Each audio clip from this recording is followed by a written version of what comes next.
From the New Arts and Media Studios in Milwaukee, I'm Charles Purcell. This is The Log. All right, a couple of headlines to start our day out here. Just some thoughts. You know what? Somebody tell the Orange Menace to stop saluting the flag. I know this is, in the whole scheme of things, this is not that important. But it's so annoying. The only people who are supposed to salute the flag are those who served in uniform, served in the military. I think cops and first responders, I'm not sure, I have to look that up. But I know for sure that he ain't one of them. He's never worn a uniform. Not yet, anyway. I expect him to wear some Nazi uniform any day now. But no, yeah, that's the code. There's a whole big code around the flag, you know? Civilians are supposed to put their hand over their heart. Only people who've worn the uniform are allowed to salute the flag. So every time he does it, it's a case of stolen valor. And you know what? That offends me. Because as much as I deplore war, as much as I deplore most military policy, I will never, ever insult or disparage those who serve or those who served. Ever. And every time he salutes the flag, it's stolen valor. It's an insult to those he's supposed to serve as commander-in-chief. Now, I know he's too dumb. He's too stupid. He doesn't know anything. So he probably doesn't know that he's insulting them. But I guarantee you, if he did know, he wouldn't care. I know. It's a dumb, small story. It's just bugging me. Gregory Bovino is a name you're going to want to know, if you don't know it already. He's, I don't know his exact title, he's head of border control. And he always wears this, speaking of Nazi uniforms, he looks like a, God help me. Anyway, he's in the news this week because he's been promoted. He and the whole border control outfit are taking the lead now away from ICE, Immigration and Customs Enforcement. These roving patrols, sweeping people up off the street. Well, as you know, it's kind of a mix, right? It's some border control, it's some ICE, it's some FBI, it's this weird amalgam of federal police that Stephen Miller has fashioned into his own private domestic military. Well, apparently, the guys in border control are much more aggressive, much more willing to break the law, to rough people up in this non-targeted mass deportations. Just in the streets terrorizing people. Now with from $75 to $100 billion more from the big bad bill to help them do it. Brand new, highly sophisticated surveillance capabilities, hardware, military vehicles, ammunition, all of it. All the Proud Boys who were told to stand back and stand by now have jobs in this deadly paramilitary. And the news this week is that Gregory Bovino, and his border control are taking the lead away from ICE. I guess they weren't being reckless enough. That's what Stephen Miller wants. He wants terror on the streets. So yeah, know that name, Gregory Bovino.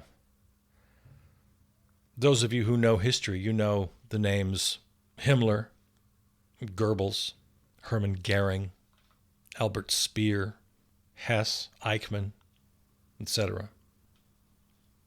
Yeah. History buffs know those names. And most of us hear them and, yeah, that rings a bell. Well, Tom Homan, Gregory Bovino, Russell Vogt, and especially Stephen Miller will be the names for a new generation of history buffs. Just a reminder, there's an event in Washington, D.C. You want to mark your calendar. November 22nd. Remove the regime. Now, I don't know where else this is happening. I want you to check with your people, as I always ask you to do. Impeach, convict, remove. Impeach, convict, remove. That's the simple message for this event. In D.C., there will be congressional visits. There'll be a rally and a march. Live entertainment featuring the Dropkick Murphys. Nice. So, November 20th through the 22nd, get yourself to Washington, D.C., and check with your people, see if there are any local events happening where you are. Yeah, we've been talking here a little bit more about impeachment. We have to keep that on the front burner. Don't let anybody tell you that impeachment is off the table. It's not. My weekly reminder to turn your back on corporate media, please. They're just getting worse every day. I saw a clip of Kristen Welker, host of Meet the Press, refer to Pete Hegseth as the Secretary of War. Why would you do that, Kristen Welker? Why would you call him the Secretary of War? Just because the orange meat puppet told you to? There's been no official name change.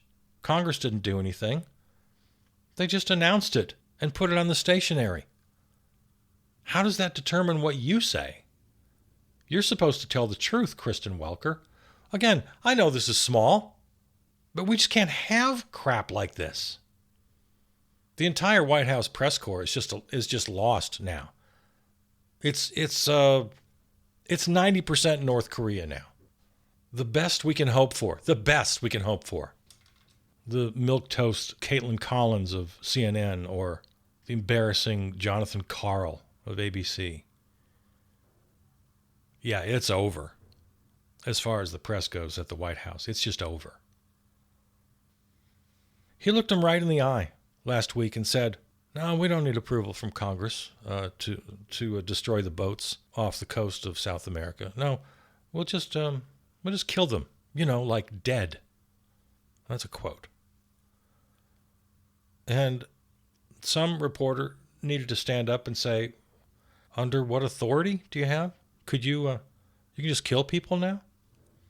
Could you kill me right here, right now? Could you just kill me?" Yeah, that's what a reporter needs to do. Sure, it'll be their last day in the White House. Sure, they'll be fired. I know that.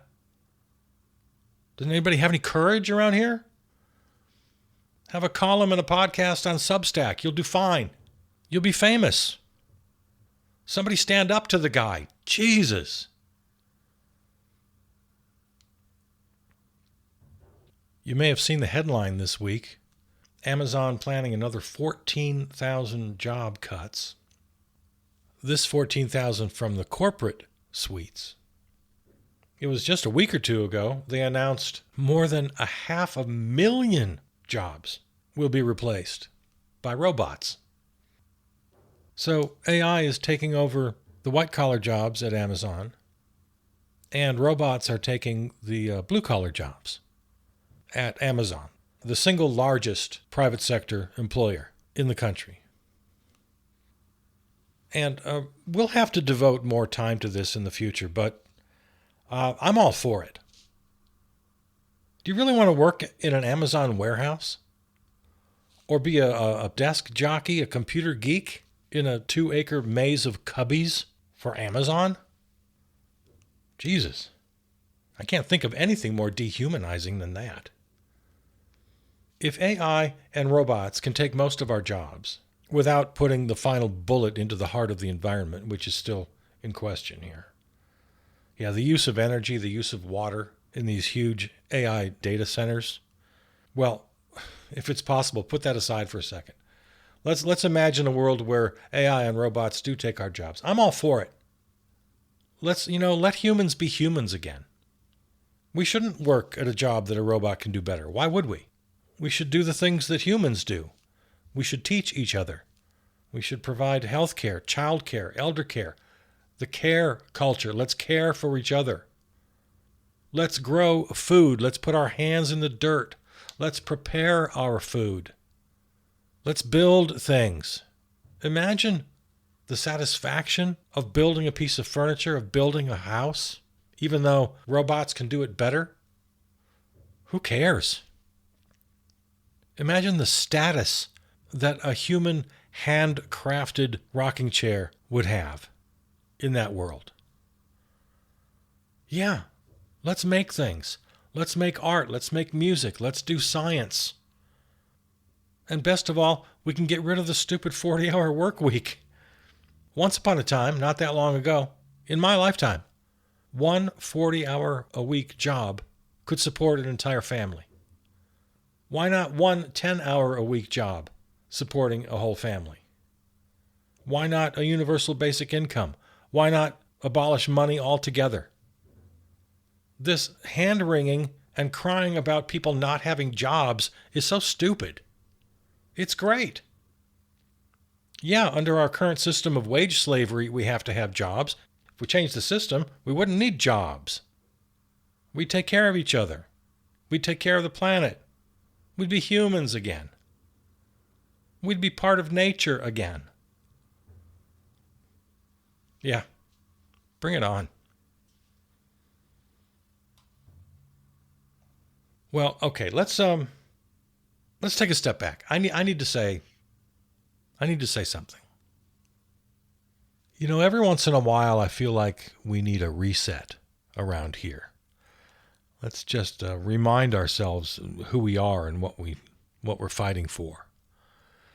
The headlines obviously are everyday disasters, and it's hard to step away from the headlines. But those very headlines this week are reminding me that we need to take a deeper dive into what causes all this and what we need to do about it. I'm at the risk of using, labels, they're the worst. I'm a social anarchist. And that just simply means that I advocate for the lateral distribution of power. That's all. That's really all it means. That's all social anarchism means. At least that's all it means to me. There are a lot of different ways you can go about it. If you've read any Noam Chomsky, he's my guy. I'm a Chomskyite. Yeah, lateral distribution of power, not hierarchy. And I believe in this globally. If I could wave my magic wand, borders would be meaningless. They'd still be there. I suppose you could still, you want to live in a town, you want your town to have a name, you want to cheer for your team. Borders in that sense are fine. But prohibiting free travel is a violation of a basic human right. I believe that any person on this globe should have the freedom to come and go into and out of any country they want to. It's a basic human right. If you know me at all, you know that profit has to go. Money has to go. That's a central tenet to my idea of social anarchism, which, by the way, is the ideal. You also likely know my great admiration for the so-called sewer socialists of Milwaukee and Wisconsin. Bernie AOC and Zoran Mamdani of New York would be the modern examples of that movement. Very successful. But yeah, I do want to remind myself and remind you occasionally of where we really want to go. Look at the success of the anarchists during the Spanish Civil War. Yeah, money, profit, have to go. And I got to thinking about it this week, really because of the headlines. The hurricane that hit Haiti, Jamaica, and Cuba reminds me that rich people are never hurt by natural disasters. It's hard to call them natural disasters when they only strike poor people. Oh, sure, rich people can be inconvenienced, but they come out in the end just fine. Nobody in those really nice Jamaican resorts were in any danger. The rich people knew how to get out or where to go. They had resources. The government shut down. All about money, all about resources. Only poor folks are hurt. Another devastating report from the United Nations as we come up to the next climate summit. COP30 is in a couple of weeks, I guess, announcing that we have failed to avoid overshooting the 1.5 Celsius mark. It's absolutely going to happen now with devastating consequences. And so I feel the need for a reset. Money and borders have to go. They're at the root of all of our most serious problems. There's no solution for these problems as long as they exist. The fact that 40 million Americans depend on food assistance, poor people in a rich country, it makes no sense until you look at how the system works, and then, yeah, it makes perfect sense. And just as there are poor people in a rich country, there are poor countries on a rich planet for the very same reasons. The whole world is reduced to money and violence. That's all we know. The Orange Menace on his dopey little world tour. The embarrassing flattery from world leaders because nobody can admit the emperor has no clothes. Does he actually believe this flattery? It's just the height of cringe. But everybody has to play the game because it's all buying and selling. That's all the world is. That's all we're reduced to. It's nothing but buying and selling and shallow, voyeuristic entertainment. The major news networks opening the top of every hour with disaster porn from the hurricane. The degradation of our climate has itself become voyeuristic entertainment. I use the term disaster porn. There's also the term disaster capitalism. You remember that one? Yeah. I just said a minute ago, the wealthy, the rich folks, they're not hurt by natural disasters. In fact, they capitalize on them. Disaster capitalism. Exploit the situation. Swoop in to devastated areas. Buying up property on the cheap. Developing. The billionaires made $1 trillion during the COVID crisis by swooping in. Yeah. It's not just capitalism. It's not just crony capitalism. It's a permanent disaster capitalism. Naomi Klein, the writer Naomi Klein, used the term shock doctrine in a similar way. Take advantage of some disaster, real or imagined, to swoop in and profit. That's the shock doctrine. You scare everybody into believing that only they can fix things. Yeah, we're in a permanent shock doctrine. Another example, the government shutdown. The rich and powerful taking advantage, politically or economically or both, of an emergency they themselves created. The continuing war in Gaza ensures the flow of money continues into the pockets of arms manufacturers, into the pockets of Washington, D.C. politicians bought and paid for by AIPAC. The immigration debacle, mass deportations, fueled by racism, fueled by the multi-tens of billions of dollars awarded to ICE and Border Patrol by Congress. Fueled by the racism of co-dictator Stephen Miller and his racist buddies in power, obsessed with keeping people outside of our borders.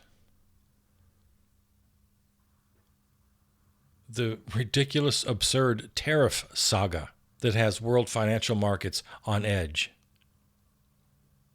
The climate crisis. Runaway artificial intelligence. All of it Each one of these, another chapter in the book of disaster capitalism and the permanent shock doctrine. Because we're told we can only say yes to the oligarchs, to the tech titans. We can't have any control over AI that's going to change our lives, over climate crisis. No, because everything's an emergency, and in an emergency, only the disaster capitalists can save us. Only the shock doctrinaires can save us. We can only say yes. Yes, sir. Thank you, sir. Please, sir. Yes to the status quo. Because, well, you have to say yes, otherwise you risk the bottom line. The bottom line, of course, always being money. That's the only bottom line. We risk our own privilege, those of us who are comfortable enough to live in the middle class of this rich nation. We can't risk that. We can't risk our bottom line, they tell us. Can't fight the system. You risk your paycheck. You risk the food in your kids' bellies. This is a hostage situation. We're hostages. The press, reporters, they can't look the Orange Menace in the eye and call him a crook and a liar. No, it risks their bottom line. World leaders have to kiss his ass. We all have to pretend that the emperor's clothes are not only there, but they're the most beautiful. We are hostages to our own belief in their power. We're hostages to a system that forces us into wage slavery. We're hostages to the idea that there's nothing we can do, but it's a lie. It's the biggest lie. We do have the power. It only requires one thing, and that is that we make the conscious decision to take it, to take the power. It requires that we stop holding up the system. It requires that we stop working. We stop spending. We deprive the disaster capitalists of their only tool. But they come back with that threat, the threat of our bottom line. Well, you'll only hurt yourselves, they say. You can't strike. You'll hurt America. You'll hurt workers. You can't shut down the government fighting for health care. Well, the shutdown will hurt federal workers. It'll hurt those who depend on government subsidies. You can't fight against climate change. Well, you'll hurt coal miners in Virginia. You'll hurt an entire economy that's based on oil and gas energy. You can't fight to protect against the devastating outcomes of runaway AI, against the all-powerful social media algorithms. Well, sure, they destroy democracy. Of course, they're causing a mental health pandemic. Well, that's just the price of doing business. I mean, what's the alternative, they say? Stop progress? Well, how would you do that? Why would you do that? The only way to stop disaster capitalism, the only way to stop the permanent shock doctrine is to change the incentive structure. As long as the disaster capitalists profit from all of this, what are we going to do? You can't have a system that's not based on profits. Oh, you can? You think you can? How? Just try it, says the shock doctrinaire. Deprive the disaster capitalists of their profits?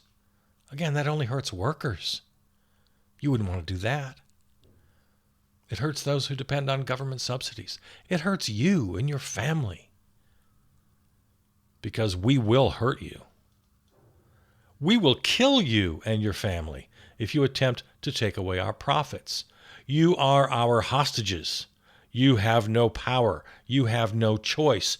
You have no voice. Shut up and take it. Get back in line. Do your job. It's your job to feed the beast. Get back on the assembly line.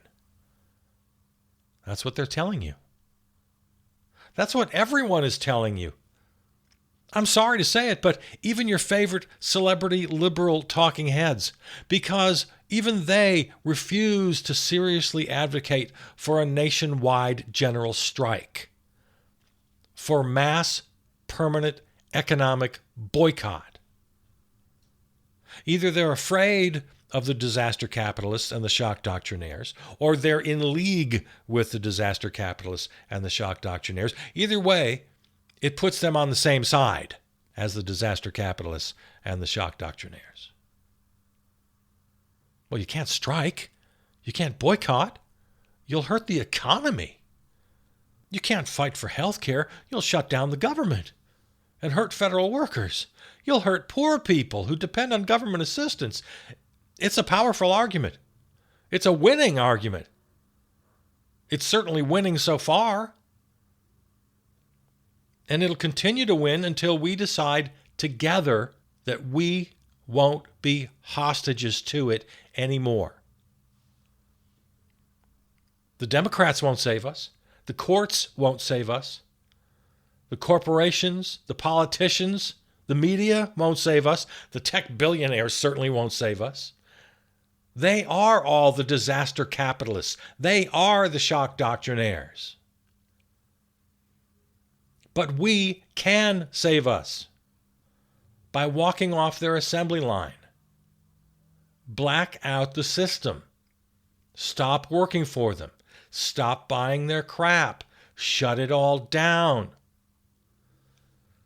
Money is the blood in their veins, and profit is the heartbeat that keeps the money pumping through the system.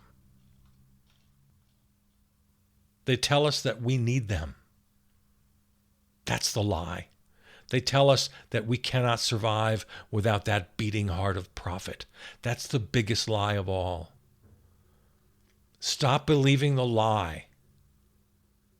I know it's hard to stop believing a lie you've heard all your life.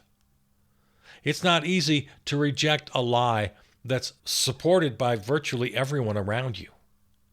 I mean, you can't even entertain the thought. Suddenly you feel like you're in a classic Twilight Zone episode, surrounded by corporate humanoids. Well, you know what? You're not. You're not alone. Don't give up. Seek out and find the others among us who are still human. Those who are willing to join forces to defy the profit system. To bring the disaster capitalists and the shock doctrinaires to their knees. To destroy them. To build a new world without them.